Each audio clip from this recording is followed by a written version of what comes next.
Ժամը 13-ն է, Open Media-ի ուղիղ եթերում Ռինյուս լրատվականը շարունակում է իր աշխատանքը, մենք աշխատում ենք հանուն Հայաստանի Հանրապետության, ես Անին եմ Զաքարյան, շատ բարի օր։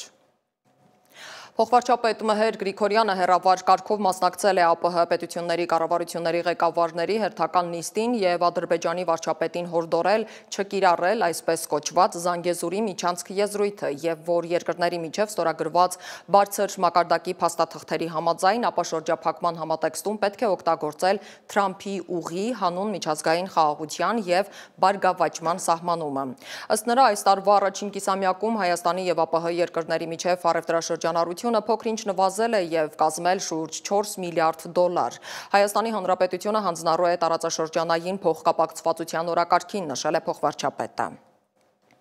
Քննչական կոմիտեի նախագահ Արթուր Պողոսյանը հանրային հեռուստաընկերության հետ հարցազրույցում ասել է, որ իրենք ունեն ցուցմունքներ, որ Մերձավանում սեպտեմբերի 23-ին կատարված սպանությունից 1 ժամ առաջ Նարեկ Օհանյանն իրեն պատկանող շինության տարածքում կրակ է արել եւ այն տարան, որտեղ հայտնաբերվել են այդ հագուստները, այրել է հենց ինքը։ Մեջբերեմ Նարեկ Օհանյանը գիտակցելով, որ առաջին կասկածյալն ինքն է լինելու ամբողջ ընթացքում եղել է տեսախցիկների առջև, որ հերկվի իր վարկածը։ Մենք այնուհետև հայտնաբերեցինք մարզասրահի քարտը, քարտի տերը ցուցմունք տվեց, որ դեպքից օրեր առաջ պայուսակը տվել է հանցանք կատարած անձին։ Վերջինս տվել է ինքնախոստովանական ցուցմունքներ, ասել, որ պատճառը վրեժխնդրությունն է, ինքը մտերիմ է եղել Գրիգոր եւ Նարեկ Օհանյանների հետ։ Իր կարծիքով իր ընկերոջը սպանել են Վոլոդիա Գրիգորյանի մտերիմները եւ այդ ամենի մեջ մեղադրում է Վոլոդիա Գրիգորյանին։ Մեղադրյալը 1 ամիս հետևել է, իմացել, տան որ մասն է տեսագրվում։ Նարեկ Օհանյանը հրաժարվում է ցուցմունք տալ, նշում է որևէ առնչություն չի ունեցել, ասել է Արթուր Պողոսյանը։ Հիշեցնեմ, որ երկրորդ մեղադրյալը Մերձավանի բնակիչ 20-ամյա Գևորգ Հարությունյանն է։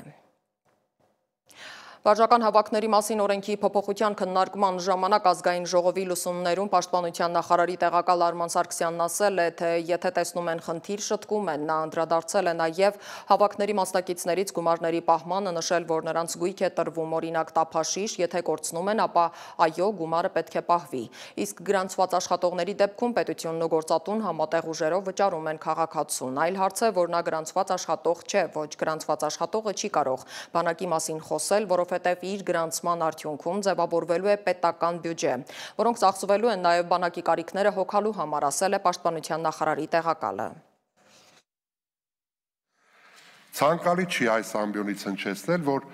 զորքի թվաքանակը չի հերիքում, դրա համար վարժական հավաքներին ներկայացնում են մարդկանց նաև մարտական հերթապահության։ Այդ ամբողջը իրականացվում է մասնագիտական գիտելիքների, կարողությունների ամրապնդման եւ նաեւ մարտական հերթապահություն իրականացնելու միջոցով իրենց ծառայությունն իրականացնելու համար, որովհետեւ 24 օրից 10 օրը ըստ զինվորական հաշվառման մասնագիտության իրենք ենթարկվում են համապատասխան ուսումնասիրությունների, իրենց կարողությունները զարգացնում են եւ այդպես շարունակ։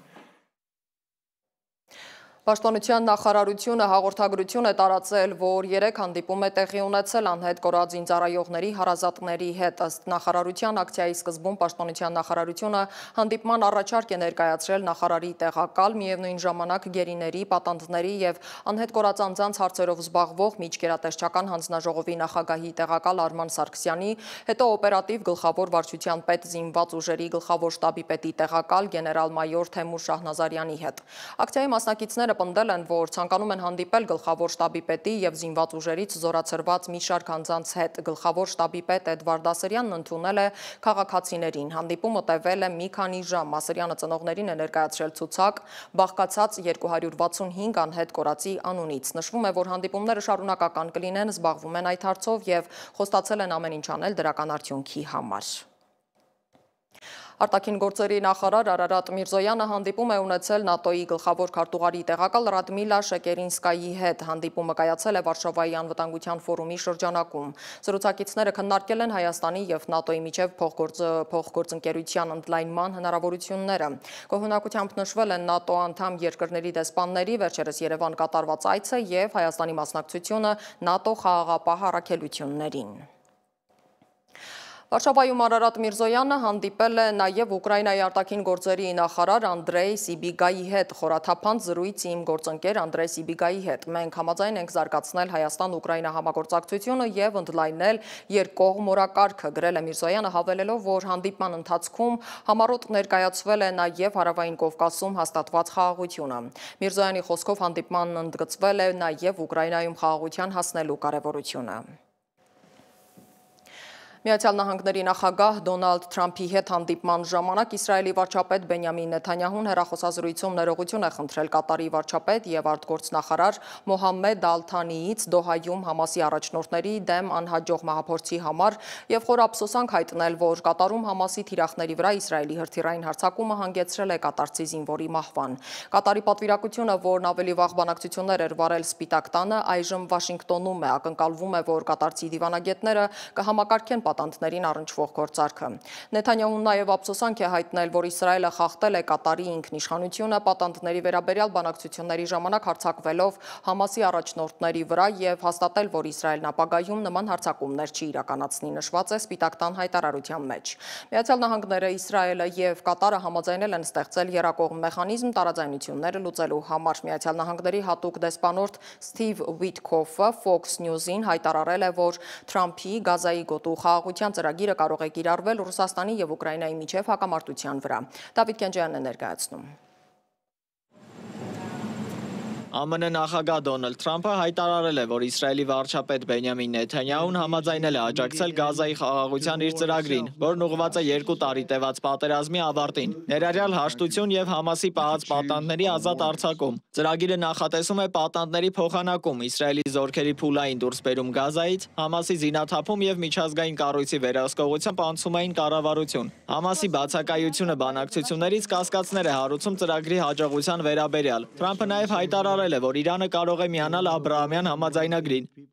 Պաղեստինի պետության մշտական դիտորդը Մակոմ Ռիադ Մանսուրը անվտանգության խորհրդում մեղադրել է Իսրայելին Գազայի պատերազմը Հորդանան գետի արևմտյան ափ տարածելու հիմքեր ստեղծելու մեջ։ Նա ընդգծել է, որ պաղեստինցիները ընտրել են խաղաղությունը, սակայն Իսրայելի կառավարությունում ծայրահեղականները ձգտում են ընդլայնել իշխանությունը նոր տարածքների վրա, խոչընդոտելով պաղեստինյան պետության ստեղծմանը։ Իսրայելի դեսպան Դանի Դանոնը ի պատասխան հայտարարել է, որ Պաղեստինի իշխանությունը պետք է կենտրոնանա ահաբեկչության վերացման վրա, հակառակ դեպքում Իսրայելը ստիպված կլինի միջամտել։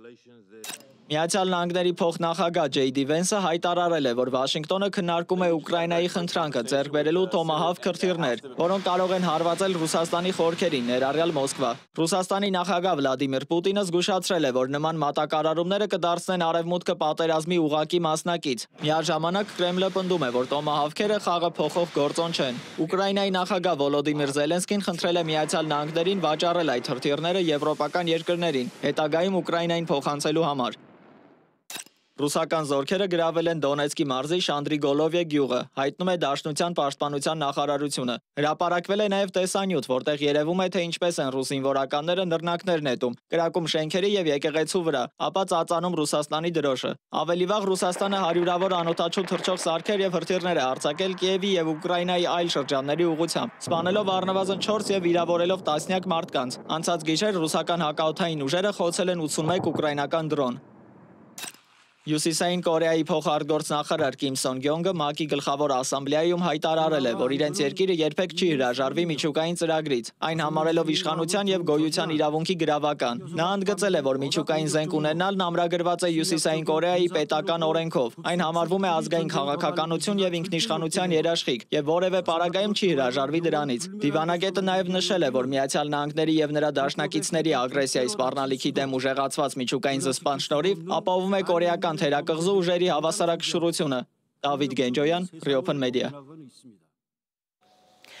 2024 թվականին Հայաստանի բնակչության աճի տեմպը կազմել է 2.3%, հայտնել է Համաշխարհային բանկը։ Բանկի տվյալներով սա տարածաշրջանի երկրների շարքում ամենաբարձր ցուցանիշն է։ Ադրբեջանում այս ցուցանիշը կազմել է 0.48%, Իրանում 1%, իսկ Թուրքիայում 0.23%։ Ռուսաստանում եւ Վրաստանում էլ համապատասխանաբար 0.2% եւ 1.13% անկում է գրանցվել։ 2025 թվականի հունվար-հուլիս ամիսներին ծնվածների ու մահացածների թվի հարաբերակցությունը արտադրությունը 116,6% է, սա նախորդ տարվա նույն ժամանակահատվածի ցուցանիշից ցածր է 7%-ով։ Ճիշտ է, ծնվածների թիվն ավելին է մահացածների թվից, բայց նախորդ տարվա նույն ժամանակահատվածի համեմատ ըստ վիճակագրական կոմիտեի 6%-ով նվազել է։ Իդեպ Համաշխարհային բանկի տվյալներով 2025 թվականին Հայաստանի մշտական բնակչության թվաքանակը հատել է 3 միլիոնի շեմը, հասնելով 3 միլիոն 76 հազար հոգու։ Հայաստանում աճել է նաև պետական պարտքը, այն արդեն անցել է 14 միլիարդ դոլարից, պարզ հաշվարկով Հայաստանի յուրաքանչյուր քաղաքացու բաժին է ընկնում 5,5 հազար դոլար։ Տնտեսագետները ռիսկային են համարում ոչ միայն պարտքի ֆիզիկական ծավալի աճը, այլև սպասարկման տոկոսների բեռը։ Նրանք նաև դժգոհում են ծախսերի անարդյունավետությունից։ Աննա Հարությունյանն է փորձել պարզել մեր արտաքին պարտքի չափը։ ՄԱԿ-ի գլխավոր ասամբլեայի 80-րդ նստաշրջանում հաղթական հռետորաբանությամբ ելույթում Ադրբեջանի նախագահ Իլհամ Ալիևը հպարտանում էր իր երկրի տնտեսական ցուցանիշներով, մասնավորապես, որ Ադրբեջանի արտաքին պարտքը ՀՆԱ-ի ընդամենը 6,5%-ն է։ Ադրբեջանը ընդգծելով իր հիմնական ակտիվները որպես առանցքային ուժեղ կողմեր, ստացել է ներդրումային բարենպաստ վարկանիշ։ Սա հաստատում է երկրի տնտեսական կայունությունը, խիստ ֆինանսական կարգապահությունը եւ ներդրումային բարենպաստ միջավայրը։ Ադրբեջանի արտարժույթի պահուստները մոտ 16 անգամ գերազանցում են նրա արտաքին պարտքը։ Այս ֆոնին Հայաստանում տնտեսական քննարկումները կենտրոնացած են բոլորովին այլ խնդրի՝ պետական պարտքի աննախադեպ աճի վրա։ Միայն այս տարվա առաջին 8 ամիսներին պետական պարտքն ավելացել է մոտ 1,3 միլիարդ դոլարով, գերազանցելով 14 միլիարդի շեմը։ Պարտքի միջին տոկոսադրույքը 4,9%-ից հասել է 7,3%-ի, ինչը նշանակում է տարեկան 100 միլիոնավոր դոլարների լրացուցիչ բեռ բյուջեի վրա։ Պարտքը հենց այնպես չեն տալիս երկրին եւ դրա դիմաց դու վճարում ես տոկոսներ, իսկ վերջին շրջանում Հայաստանի Հանրապետության պետական պարտքի ավելացմանը զուգահեռ ոչ միայն համարժեք ավելանում է տոկոսները, այլ տոկոսային բեռն է ավելանում։ Հաջորդ տարվա պետական բյուջեի նախագծում 1 միլիարդ դոլարից ավել միայն վարկի նախորդ տարիներին վերցրած վարկի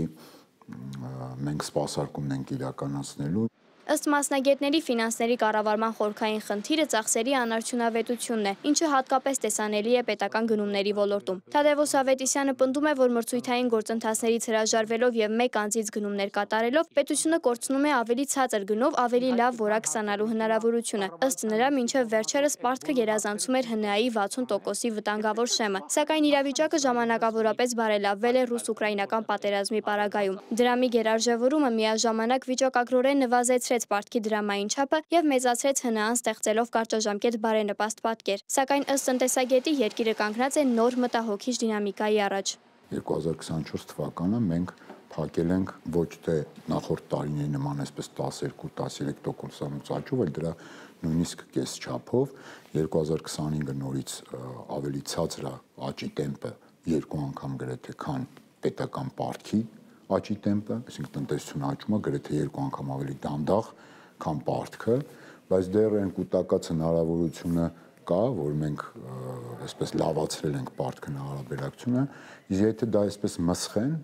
այս զարգացումներով, նորից կհայտնվենք նույն տեղում։ Իհարկե, մեր մոտ դոլարային պետական պարտքը բավականին աճել է, սակայն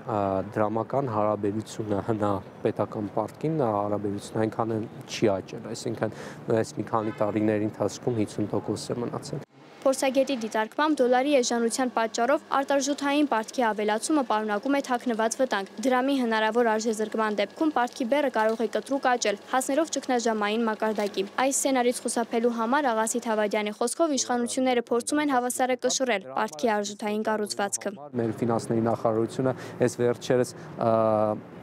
այսպես ասած